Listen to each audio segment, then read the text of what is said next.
Greetings, my beloved subjects.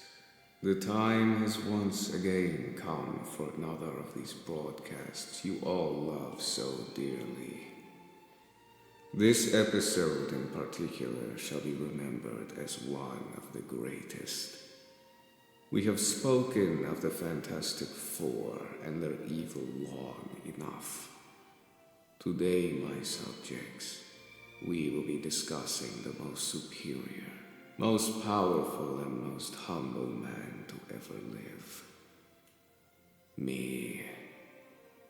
It is time to remind you all of my greatness and of the many things I have done to ensure your safety and salvation.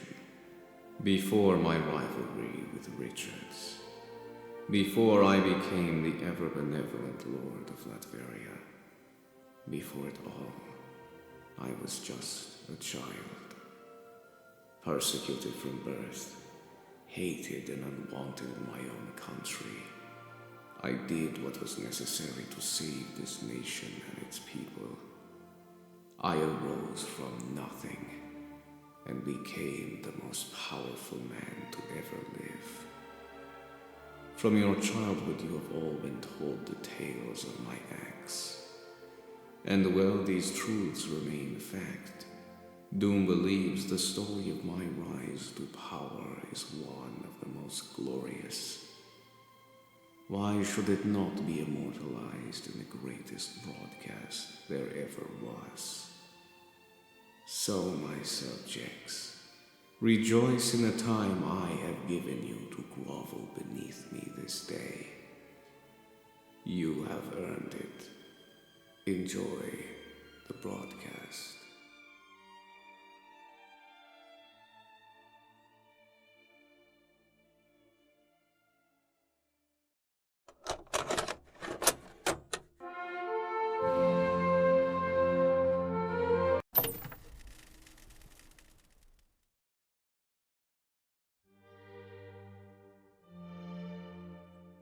Latveria, now a land of beauty, of elegance, of peace. It was not always this way. Long ago it was ruled by a baron, a powerful man, unambitious and uncaring for the starving and dying for whom he ruled over. I was but a boy when I saw firsthand his tyranny. My people were persecuted, our homes burned, families torn apart. My people, we stood strong, but this could not continue. Something had to be done.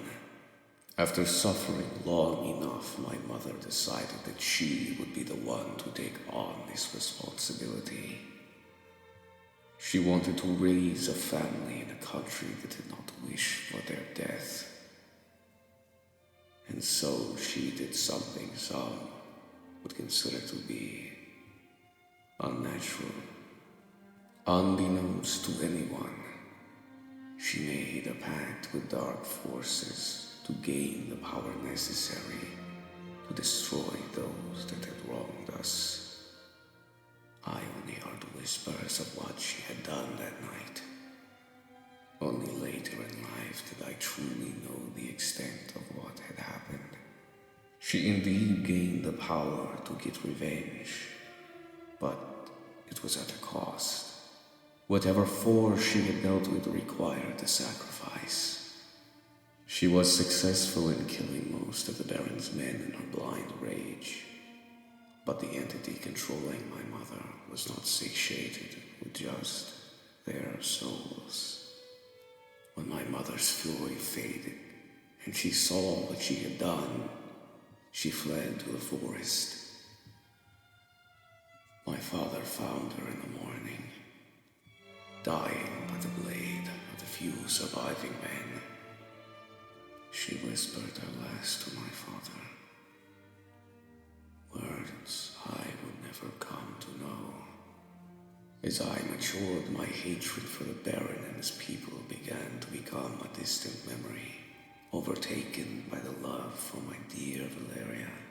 In my heart, I still despised that poor excuse of a man, and I knew that I would one day avenge my mother. But for now, I was content. My joy would not last. The Baron's men approached our camp many years later. My father's expertise for healing had become widely known, and the Baron, unaware of our relation to the very same woman who had taken vengeance upon his people, wished for my father's assistance. The Baron's wife had fallen extremely ill, and although I protested knowing it was pointless, her death was already sealed. But foolishly, my father still went with the men. Not much later I awoke in the night, my father in a state of panic. The Baroness had succumbed to her illness, and the Baron wished to blame my father for her death. He had narrowly made his escape and traveled all through day and night to reach our camp. But both he and I knew that the Baron's men would not be far behind. We left immediately, riding through the mountains. For 2 days we traveled on horseback. Our journey only grew more treacherous, but we could not rest with the Baron's men biting at our heels. As the air grew thin and the rain turned to snow, our horse fled. Maybe it left out of a primal instinct to survive, or perhaps somewhere in its minuscule mind it knew we were damned to die on that mountain. We hid amongst the snow for 4 days. Leering behind the pines, we watched, starving and freezing, as the men who wished to murder us grew only nearer. Father insisted they would soon leave. And they did. But it was too late. One night he gave me his coat before we rested. He could stand to see me freeze no longer. I awoke the next morning in my father's arms. His body was frozen still. I weakly attempted to escape from his icy grasp, but it was pointless. As I waited for death to take me as I thought it had my father, a sudden realization came over me. This torment I was in, this suffering, it was blinding. And yet all I could think of was the fate of my mother. I knew then that she had sold her soul to a demon, and with demons is where she remained, in eternal torment. As I closed my eyes and waited for death to take me, I heard a familiar voice. My father's friend from our caravan, Boris, had found us. He brought us back to our camp. The Baron's men gone from the mountain, where he nursed my seemingly dead father back to health. He pleaded to Boris not to let me go down the path my mother had taken. My father would pass shortly after. I was alone. I had no one. The rage I had let go of, it came back tenfold. The few things I had in this already frugal life had been taken from me. My home, my father, my mother, all of it gone. I would not let this uncaring aristocrat harm me or my people ever again. I would save my mother, and I would kill him. Wishing to lead in her footsteps, I dedicated the next few years of my life to the study of the dark arts. And when that was unfruitful, I turned my sights to technology. I was a natural, creating great inventions to protect my people. As the years passed and the attacks from the Baron's men slowly turned in our favor, some semblance of the dark arts revealed themselves to me. I had much to learn, but the journey to my mother's salvation was close. One night I had strayed too far from camp.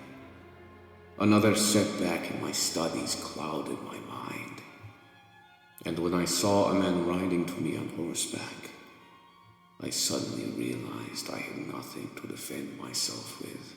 My inventions left back in the camp. As the man approached, he suddenly recognized me, raising a gun to my head. Staring down the barrel brought me no fear. And as I looked at the man before me, all I felt was pure hatred.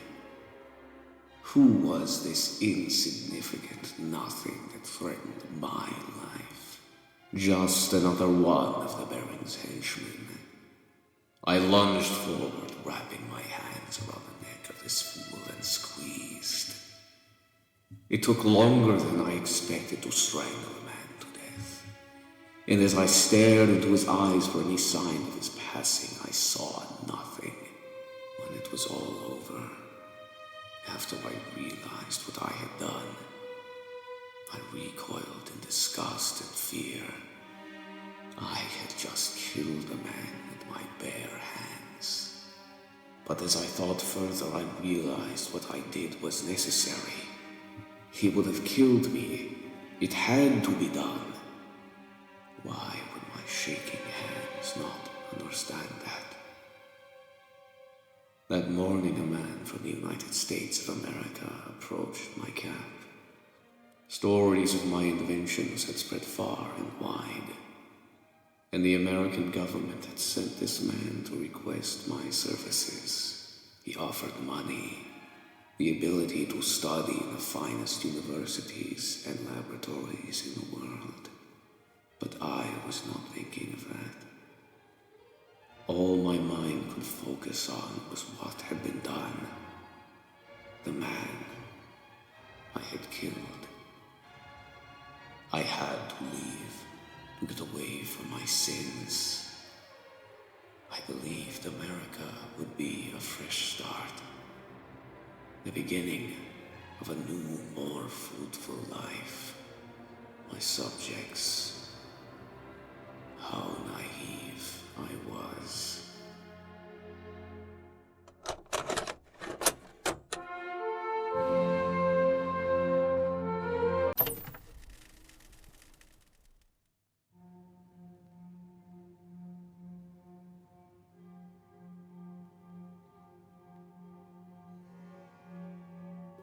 I enjoyed my new life in America. It was simple. I developed my great inventions for the Americans, and in turn I was allowed to study, growing my already superior mind even further. You are all aware of what happens next. As I continue my time at university, I meet the most insufferable annoyance. Richards. He always had to bother me, to interrupt my studies. No matter what I did, he was always there to make some grand statement. I learned quickly that the people of America were all just obnoxious children. Simply being around them would numb my mind. My subjects, it was truly terrible. As I continued to produce my inventions for the Americans, creating early designs for the beloved Doombots that keep you all so safe, I created in secret a machine using technology lended from the military. With this device, I could finally reach into the depths of hell to save my mother's soul. Everything was going perfectly. If not for Richards. He slunk into my room while I was working on the device, where he started to critique my greatest accomplishment. I drove him out of my dorm room, but he must have done something to my calculations while I was working. They were perfect, I know it.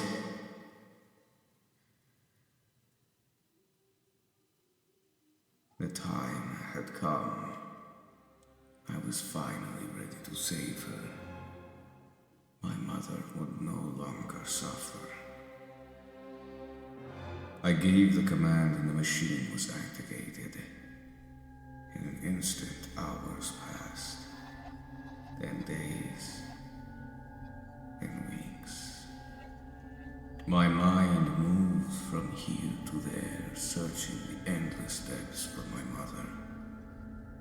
I thought I would surely lose my mind until I found her. Everything I had done, it had led up to this moment. The time was now. I had to save her. As I ran, I saw the demon. My mind could almost not conceive of it. When I finally reached her, the great beast lashed at my face. The pain was immeasurable. No time had passed since the activation of the device. The weeks I had been gone, in reality, less than a second. At that instant, the machine exploded. I was lucky to be alive. But all I wished for was death. I was right there, but yet again she was ripped away from me. As I lay in the hospital bed, my face wrapped in endless bandages, I could think of nothing but my failure. The dean of the university came to my bedside, not to comfort me, but to inform me of my expulsion.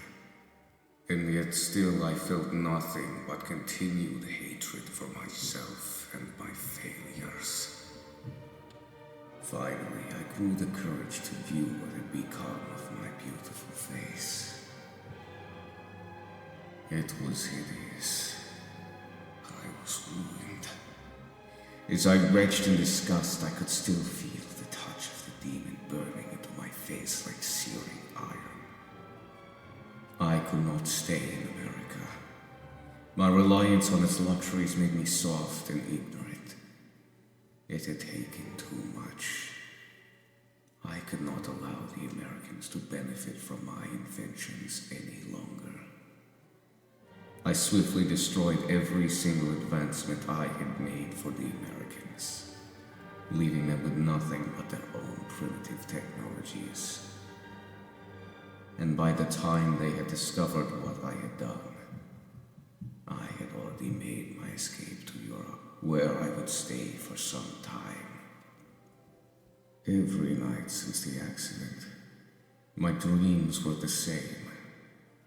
I would watch in horror as the demon tortured my mother.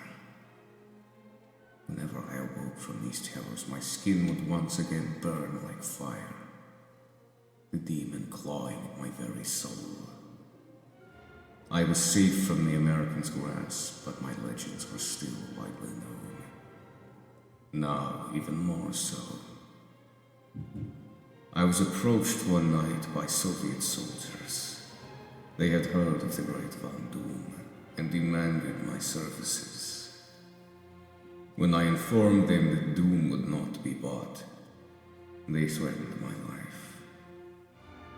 I returned the favor.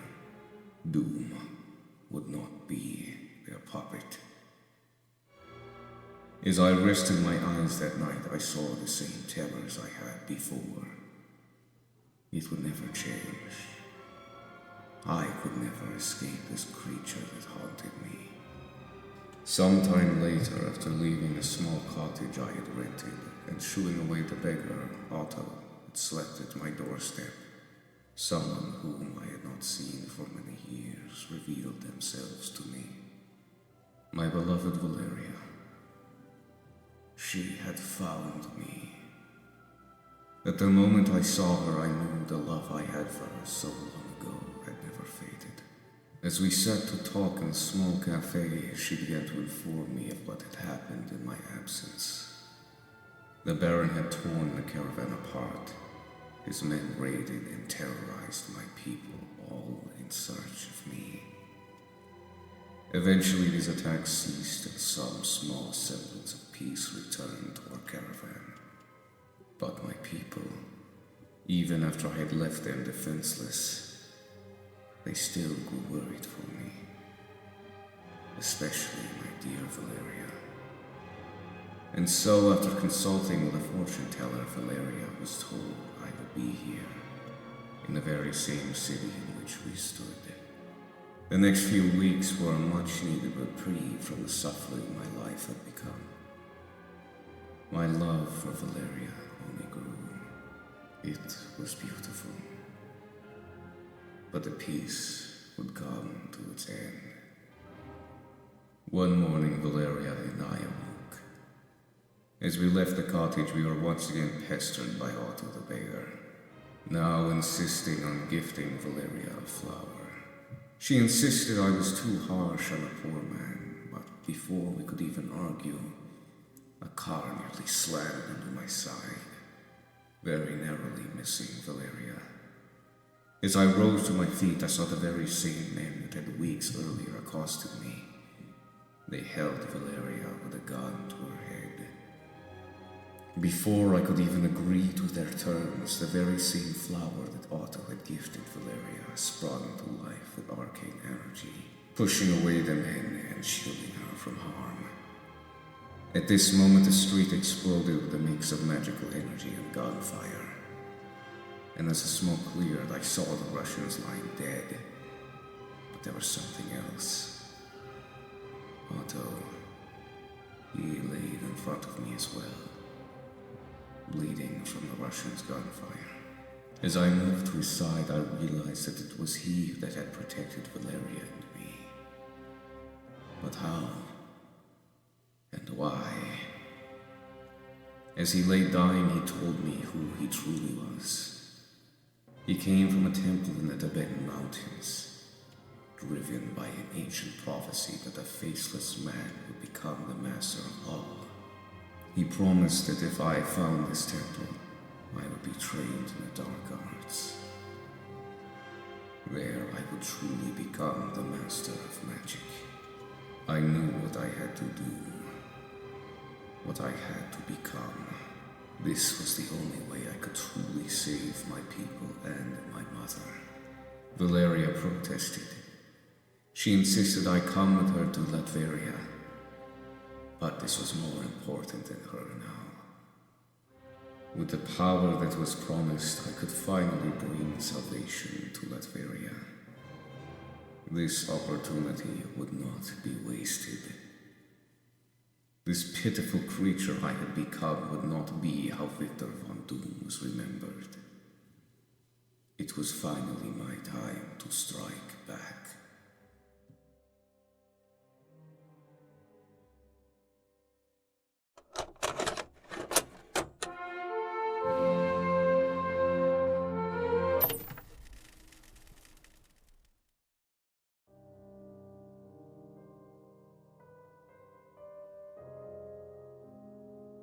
The journey was harsh.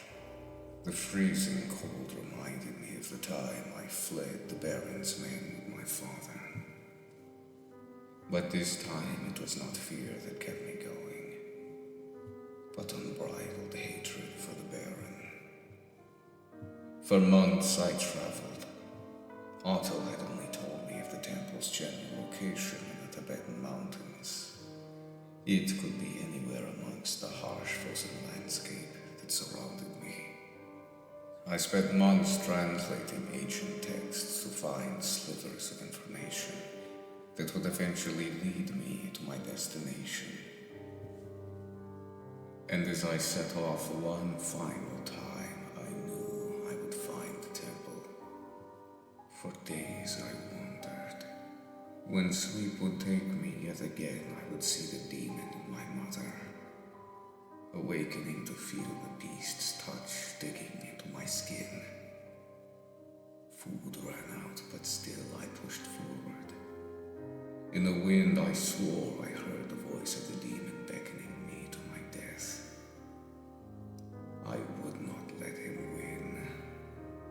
As my journey nearly came to its end, I was set upon by a beast of legend. I had come too far, accomplished too much for it to be taken from me by the claws of a snarling yeti.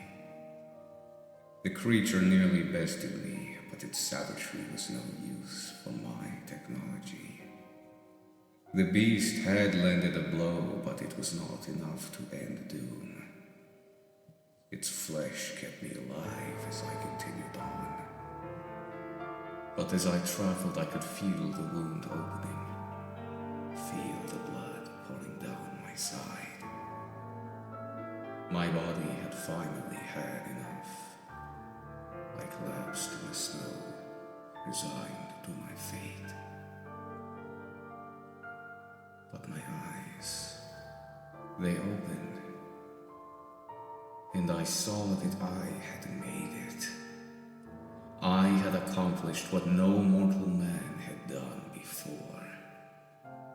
And so my mastery of the mystic arts truly began. The monks worshipped me as their master. They taught me their secrets, and I became what I was destined to be. As my studies concluded, I set up a base of operations in the temple. Soon I saw everything that had been happening in the outside world. To my horror, the Baron that had committed heinous atrocities to my people had crowned himself king of Latveria, his iron grip growing ever tighter. And then I saw something else. Richards. He was being showered with praise for his creation of revolutionary space travel. He had been working for the government. They had sent him to sabotage my work. And that is why the demon was able to touch me. That is why the machine exploded. It was him. I would be upstaged no longer. No one would control my fate anymore. I would get my revenge on Richards. And the Baron would die. No longer would I be harmed by those that were lesser than me. And so I crafted my masterpiece. A second skin. A work of art. It was made with technology known only to me, and sealed with powerful magic to keep the demon from my dreams. And my mask, as I placed it on my face, the red-hot metal seared my skin, burning away the touch of the demon. No longer was I just some poor boy. No longer would I be known as Victor von Doom. I had become Dr. Doom. I did not waste a moment. I left for Latveria immediately, bringing with me my most loyal servant. As I arrived, I found Latveria the same as I had left it. The blood and sweat of the poor paid for the rich's gluttony. As I began to free my people, stories of a warlock and army destroying the false king's men spread all across Latveria, bringing hope to the downtrodden and needy. I moved my operations to a crumbling castle, old and forgotten, where I began constructing an army of loombots. That is where I made my plans to liberate Latveria. My first course of action, reunite with my old clan. I was still their leader after all. One man insisted that I was no master of his. I made sure to educate him why he was incorrect. I had my clan spread word of my actions even further, inspiring even more to join my cause. I had an army. The people of Latveria were mine to command. The false king had finally taken notice of the uprising happening right in front of him.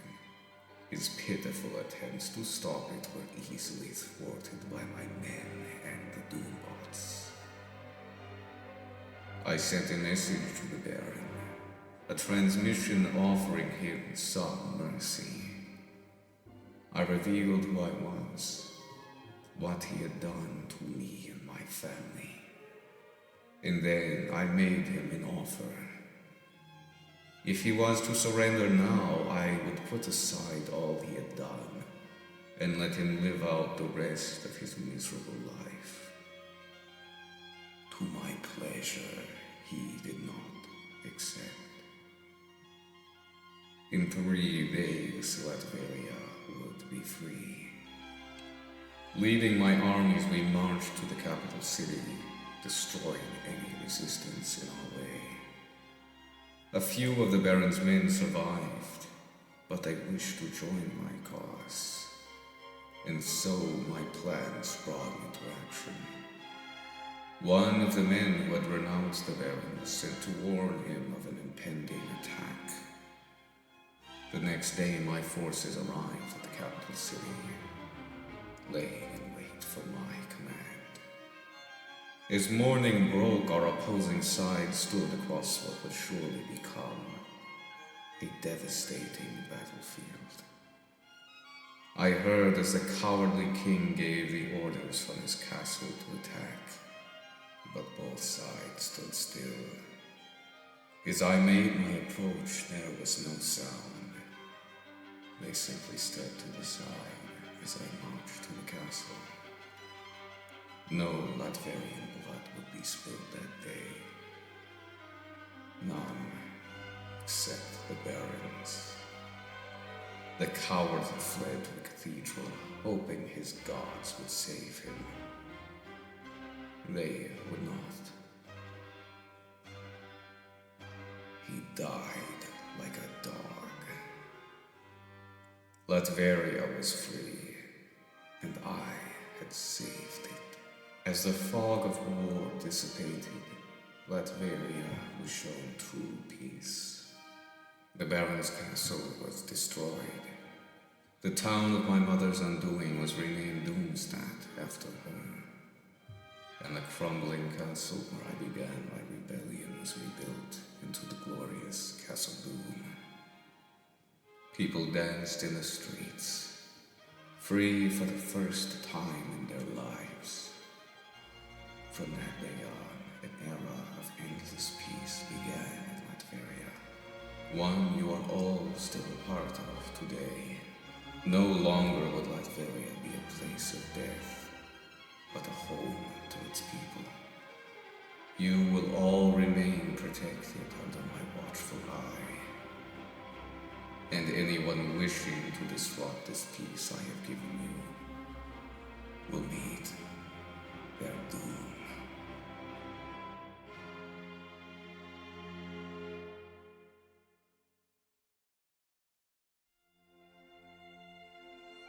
My subjects, I hope you all enjoyed the tale of my rise to glory. This broadcast was a labor of love to you all, and I am glad you were here to view it. Before you go, I would like to remind you to pay your taxes through the Patreon.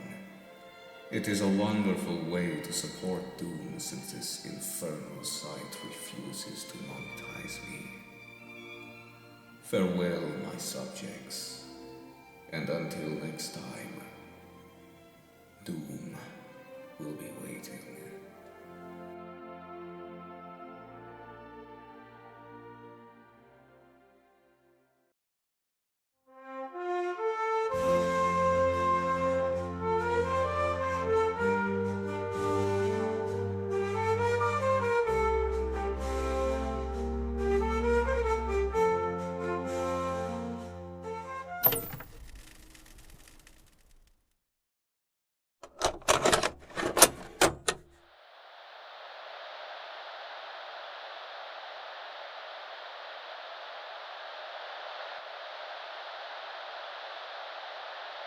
I see Disney is once again attempting to revive their dying franchise. One can only wonder what idiotic idea they have now. Wait. They have to be joking.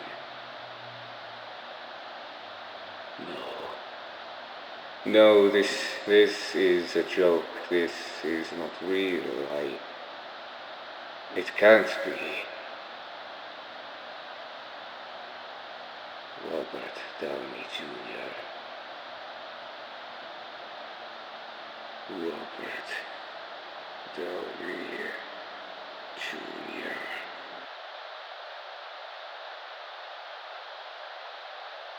Jr.